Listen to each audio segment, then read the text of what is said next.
Jesus. Peace. This is the third dimension of the gospel reading. Kung sa ito'y unang dimension, iyang pagpabilin-bilin, sunod ang Holy Spirit. Karon, the peace. So, peace I leave with you, my peace I give to you.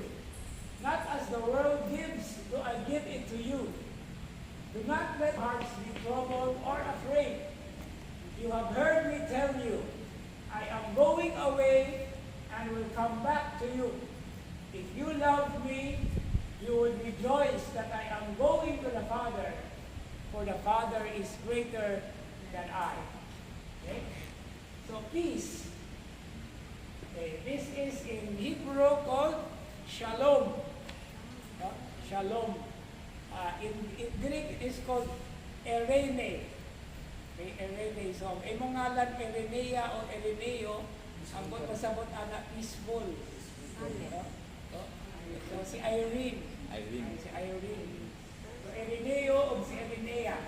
Now, this verse 27 begins the conclusion of the whole chapter 14, the customary shalom greeting, which is here intended as farewell with emphasis on my, okay, in order to distinguish what Jesus wishes to that worldly wish, pious or otherwise, sincerely or superficially, but always without the ability to give what is wished for the other.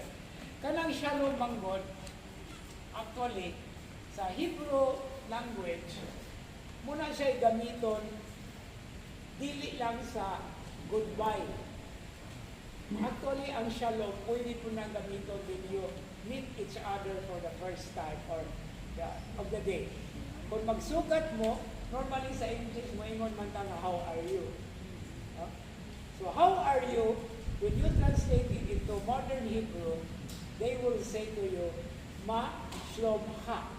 Okay? Ma shalom ha, dili kay aslom ka. In other words, kung ay kaligo, kay aslom ka. Ma shalom ha. So, how is your peace? Foreign meaning, muna'y kumusta. Okay? Kumusta, gikan man na sa Espanyol. Kumuestas. O, kumusta. Pero sa may Binisaya sa kumusta? Sa may Binisaya. Ang Binisaya ka, how are you? How are you? Unsa may imuhang unsa may imong sitwasyon ka? Naunsa man ka? Naunsa man ka? Lain mo kayo naunsa man ka, no? Pero kita magod daghan kita mga pinulungan nga wala din kay gitawag og original di magbato pag nga ganito no. Bisan gani og kanang mulakaw ka isa may sulti nato. Kanang adios di man na Cebuano Espanyol gyapon na. Babay Bisaya ka. No? So Asa ka. adto na ko. Pag-ayo-ayo mo, pag-ayo-ayo mo. So actually, okay, shalom is not just one word. No? Shalom in Hebrew can also be used when you are paying your debt. No? Pagbayad ng utang.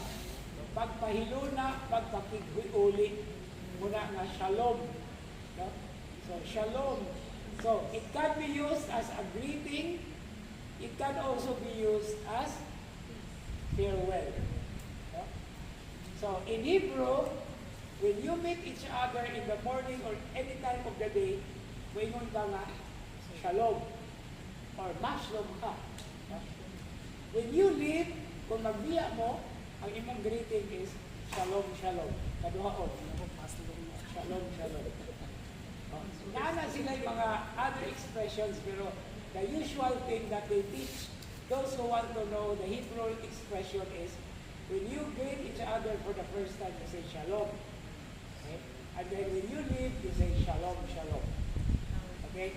So, unsa may pasabot ang shalom? Okay. It is the same word as farewell. Pag-ayo-ayo.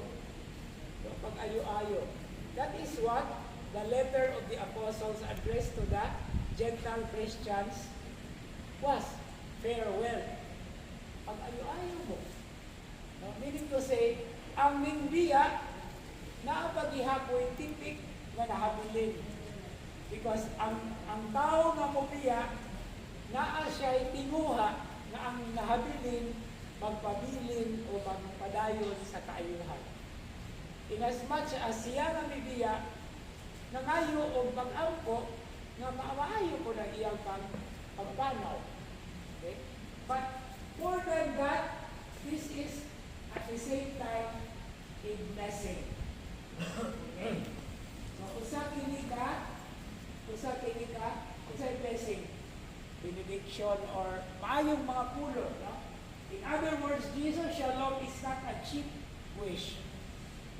Lawom, dili matugkad ang iyahang farewell. Okay? Ang iyang pagbiya, adunay panghinaot na magpadayon, muna nga padalan ta sa Espiritu. Aron makatubag kita, makapadayon sa iyahang wish.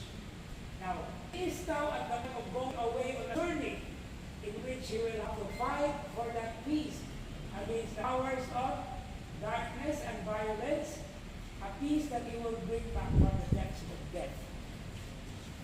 So, kung atuan ang tugkaron, kana kini na episode karon, bugat kayo sa dughan ni Jesus. But he is, of course, he is God. Kini nga pag kalinaw, no? Paglaom, kay ang iyang pagdaog sa kamatayon, mao ang pagdaog usab sa maong kalinaw. This is what happens when we are talking about forgiveness of sins. In the peace of Christ, always sulti sa palit. For he sent the Holy Spirit for the forgiveness of sins. Okay, so, God, the Father of mercy, to the death and resurrection of His Son, has reconciled the world to Himself and sent the Holy Spirit among us for the forgiveness of sins. That is what the peace is all about. Okay? Now, okay, makainom